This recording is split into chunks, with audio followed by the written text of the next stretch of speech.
first quarterly film report on the Saturn V, designated by the National Aeronautics and Space Administration as the vehicle which will launch the Apollo spacecraft to accomplish circumlunar flight and manned lunar landings. The Saturn V booster, or first stage, identified as the S1C, is now under joint development by the George C. Marshall Space Flight Center and the Boeing Company. It will have 5 F1 engines producing a total thrust of 7.5 million pounds. Rocketdyne Division of North American Aviation is contractor for the F1 engine. The second stage, S2, is under development by the Space Systems and Information Division of North American Aviation. Its 5 J2 engines using liquid hydrogen will generate 1 million pounds of thrust. Rocketdyne is also contractor for the J2 engine.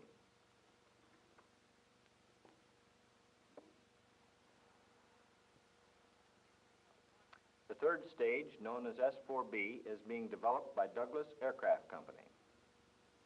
It will use a single engine, J2, with a thrust of 200,000 pounds.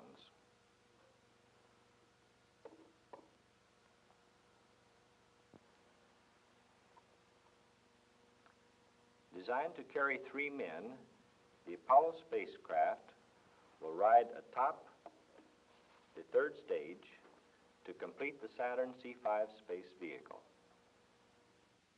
This report will highlight major facilities build-up activity for manufacture and testing of S1C, S2, and S4B stages. At the Marshall Space Flight Center, where overall direction of the Saturn program emanates, and where ground test S1C stages will be assembled and tested, some plant facilities are now being rapidly reoriented from the C1 to the C5 program. For example, entrances to the fabrication and assembly buildings had to be considerably enlarged to allow movement of the vehicle. A new components transporter is being assembled at Marshall for use in moving various S1C parts, such as bulkheads and tank sections, from one area to another. 32 feet tall, the transporter will carry its loads suspended from hooks on cables at each side. Adjacent to the fabrication area at Marshall's Manufacturing Engineering Division, construction has begun on an S1C combination vertical assembly station and hydrostatic test tower. The 160-foot tall structure will also be used for cleaning of finished tanks.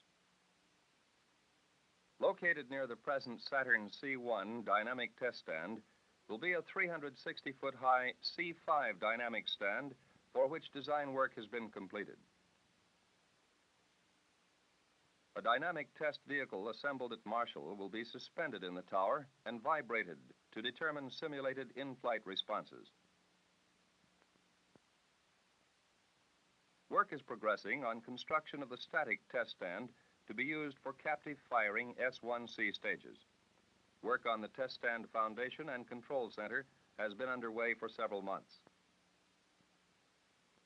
And a contract has been awarded for construction of the tower itself, which will measure 160 feet square at the base and stand 405 feet high. A contract for excavation and other preliminary work on Marshall's single F1 engine static test stand has also been awarded, and test stand design has been completed. The stand will be approximately 200 feet high. 2 full-scale fiberglass mock-ups of S1C locks and fuel tank bulkheads have been received by the Marshall Center from Boeing Company's plant at Wichita, Kansas. They will become part of the S1C mock-up to be assembled at Marshall. Consisting of 8 gore segments, the bulkhead is 33 feet in diameter and 10 feet high at the center. Bulkhead fabrication fixtures, such as this device for cutting and welding gore fitting connections, are now being installed at Marshall in preparation for fabrication work. All the fixtures were provided by Boeing Wichita.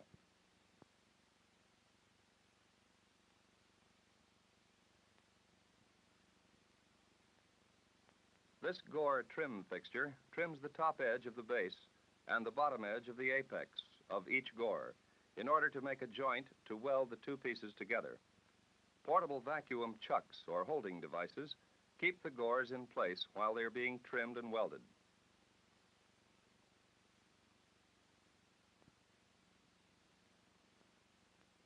Base and apex portions are joined on this gore welding fixture. Its welding platform is mounted over a pit and can be tilted 30 degrees, making it possible to weld uphill at all times.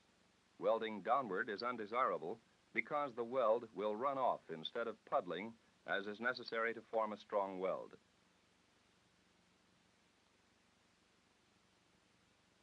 This meridian edge gore trim fixture is used for trimming the gores lengthwise.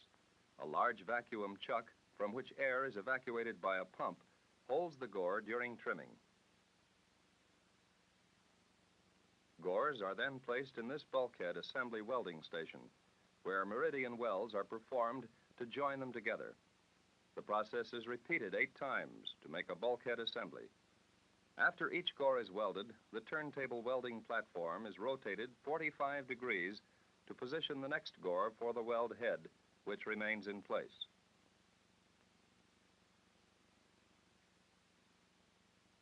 This fixture is used to trim each bulkhead assembly to a 54-inch diameter opening at the top, and then weld in the bulkhead closure piece to complete the bulkhead fabrication process. At Wichita, Boeing's 80-acre Plant 2 area is the site of the company's program for Saturn C5 support tooling and fabrication work.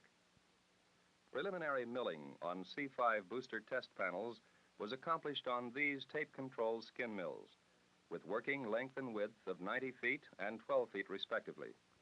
The same skin mills will be used for pocket milling required on the tank end gore segment, and also for milling integrally stiffened tank skins. Fiberglass molds or layups are being formed here for the tank end gore segment bulge form dies. 8 such segments will form the ends for fuel and LOX tanks for C5 boosters. The master form for the segment is fabricated of plaster. Other Saturn layups are made of fiberglass. One such fiberglass mold is this base gore segment. Welding on all tools to be used in Boeing's fabrication of parts for the Saturn C5 program is performed in the Boeing Wichita Weld Shop. This section represents the framework for the base portion of the bulge form die for tank end gores. Wire feed welding equipment and other advanced fabrication techniques are employed in all areas of Saturn work at the Wichita facility. At Marshall Center's Michoud operations in New Orleans, the huge plant is being readied for assembly of C5 flight boosters by Boeing. When NASA occupied the former Army Ordnance Plant, its overhead superstructure, used in manufacture of tank engines during World War II, was too low for Saturn booster assembly. Plant renovation, performed under contract by Mason Rust Company of New Orleans, consisted largely of removal of the surplus overhead grillage, such as rails, cranes, and heat ducts. Their removal now allows an overhead clearance of 40 feet, which will provide 6 inches of clearance for the booster in the horizontal position on its transporter. Approximately 2,000 tons of steel were cut out of the overhead superstructure and hauled from the plant to be sold as scrap. A 50-foot diameter hole had to be broken in the floor in preparation for a specially constructed foundation for Boeing's massive 100-ton boring mill. A wooden retaining wall with steel spider reinforcement kept the sides of the 15-foot deep excavation from caving in. The old piling on which the original floor was mounted was cut off at the bottom of the hole and augmented by an additional 116 new piles, which were driven 30 feet into the ground. A concrete cap was then poured on the piles, and the foundation built up with concrete and reinforced steel. The boring mill was shipped to Michoud on 8 flat cars from the Army's Detroit Arsenal, where it was formerly in use. Steam cleaning of the mill was accomplished after its delivery to the Michoud plant. Emplacement of the mill on its foundation required extreme care to ensure proper meshing of gear systems. The turntable, weighing over 70 tons, was not large enough for Saturn's needs, so extensions were manufactured to increase the diameter by approximately 12 feet. At Ingalls Shipyard in Pascagoula, Mississippi, rolling of aluminum ingots for Y-ring segments of S1C stages was recently performed for Boeing. Y-rings will be used to connect bulkheads to fuel and LOX tank skins. In order to check for cracks, dye-penetrant tests were performed on ingots before, during, and after the rolling operation. Ingots measured 5 inches thick and 34 feet long. The desired final radius of 16.5 feet was obtained by rolling a little at a time and checking it by hand with a plywood template. During rolling, smooth metal collars were placed on the heavy hydraulically operated rollers to prevent scarring the ingot.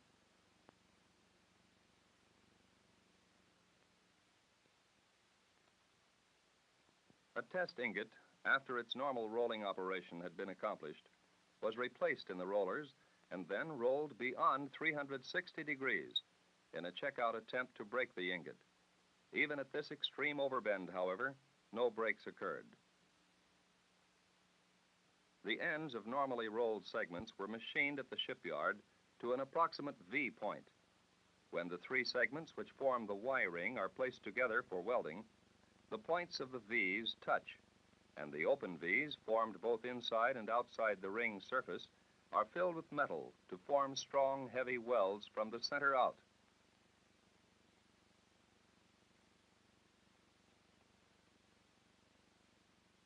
In an interim weld facility set up at Michoud, welders were trained to operate the automatic machines used to make the Y-ring welds. Sonic and X-ray testing of welds was conducted to discover any flaws or cracks. The first actual Y-ring weld was performed in Boeing's production weld facility in December, using personnel and equipment formerly certified in the interim weld facility. The boring mill at Michoud was put to its initial use in a test operation to machine the first Y-ring segments to finished dimensions. One segment was cut into small sections for test pieces, which will be used for experimental welding to determine if the Y-ring can be welded after it is machined rather than before. Following the tests, the 3 segments will be welded together to determine the feasibility of welding the completed Y-ring.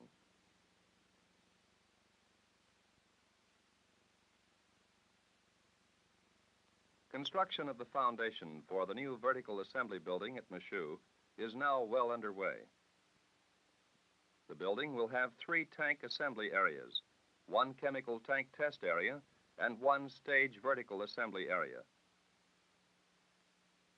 At Rocketdyne, where Saturn's F1 engines are being developed, inspection of the engine's modified 16-to-1 thrust chamber extension skirt after its first short-duration firing showed that collapsing and longitudinal buckling have been eliminated in this design.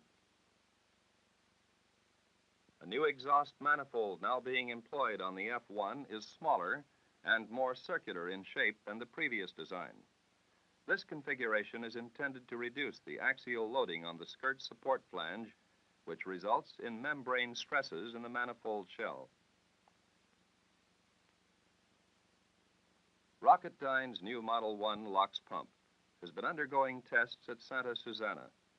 In this test setup, a pipe is connected to the top of the pump, permitting testing with a direct flow.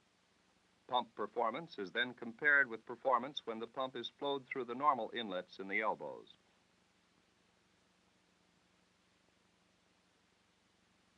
The The F1 heat exchanger, designed to provide pressurization for the LOX and fuel tanks, has been tested a number of times at Components Test Lab number 3. Several injector designs, such as this LOX dispersion injector, have been tested in an effort to increase combustion stability margins. Other designs tested include the baffled divergent ring injector, low-fuel Delta P injector, 21-compartment baffled injector, and the divergent ring injector. As part of the LOX dome oscillation study, tests have been conducted on Rocketdyne's high-flow test bench at varying pressures. This data will be evaluated and compared with data from hot testing.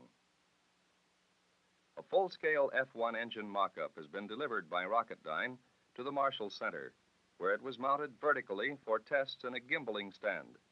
Later, it will be mounted in a partial mock-up of the S1C thrust structure.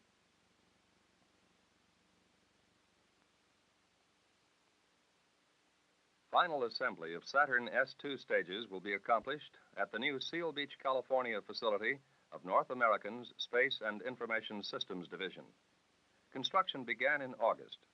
S&ID personnel occupied a portion of the facility's bulkhead fabrication building in December to coordinate tooling installation. This 1:48 scale model of the Seal Beach vertical assembly facility is being used to evaluate proposed S2 assembly sequences and to check integration of tools, facilities, material handling devices, and booster components. Production tooling for use at Seal Beach in assembly and welding of S2 bulkheads is now being fabricated at S&ID's Downey plant. Delivery of weld tooling will begin in February. Construction of S&ID's El Toro facility for high-energy forming of bulkhead gore segments and high-energy sizing of bulkheads has been virtually completed. A master mold for bulkhead gore segment tooling has been used at Downey to form a master facility tool, an overpress template, and soft tooling for the high-energy forming program at El Toro. High-energy forming dies are being machined from rough-formed steel using skate machining techniques. These dies, due to their size, shape, and weight, could not be machined by conventional methods. In February, the forming dies will be delivered to the El Toro facility for use in high-energy forming. Another major construction activity underway for the S2 program is preparation for a new static test stand called Coca 4 at Santa Susana. The Coca 1 test stand is also being modified for S2. A quarter-scale S2 test tank has recently been fabricated and hydrostatically tested at Downey to prove the design integrity of the insulation system. A quarter-scale working model of one of the 3 umbilical arms required to service the S2 stage has also been completed. Cornell Aeronautical Laboratory in Buffalo, New York, has concluded a series of tests for S&ID to determine the S2's base environment in terms of temperature, heating rates, and pressure distribution, and to establish the optimum deflector and shrouding arrangement for the stage's 5 J2 engines. Using a 1/25th scale model, tests were conducted at a pressure equivalent to an altitude of 240,000 feet. At Douglas Aircraft Company, where design, development, fabrication, and testing of the Saturn C5's third stage, S4B, will be accomplished. Structural layout drawings being prepared by Douglas are nearing completion. And work is underway on detailed stage structural drawings. At Douglas Sacramento Test Area, where static tests of the Saturn C1's S4 stage are conducted, a new facility for ground testing of the larger S4B stage is being planned. The complex will include static test stands, a blockhouse, propellant and high-pressure gas systems, and supporting utilities. At Rocketdyne's Santa Susana area, buildup of test facilities continues for the J2 engine, common to S2 and S4B stages.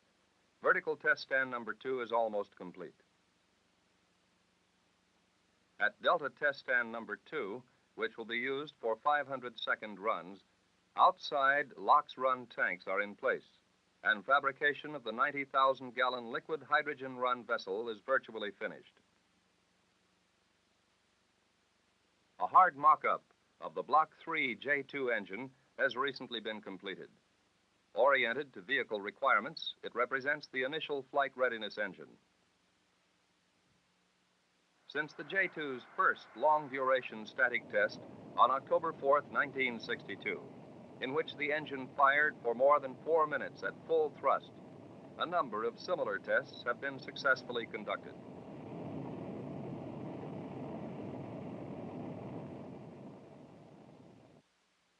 Saturn C5 vehicles will be launched from Complex 39 in the new NASA area, for which land has been acquired north of Cape Canaveral. Complex 39, covering 30,000 acres and containing 2 or more launch pads, will embody a new concept in launch facilities. Saturn vehicles will be completely erected and checked out in a 48-story tall vertical assembly building about 3 miles from the launch site.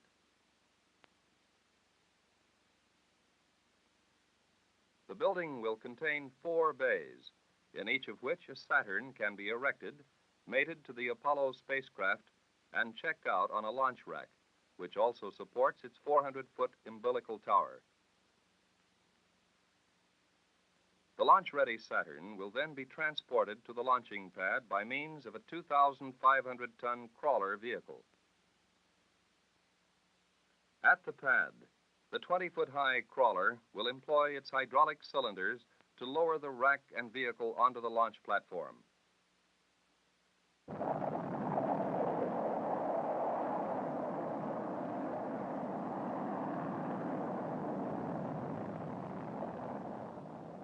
Launching of the Saturn C5 from Cape Canaveral will be a giant step in the lunar orbital rendezvous procedure, which has been chosen by NASA as prime mission mode for a lunar landing.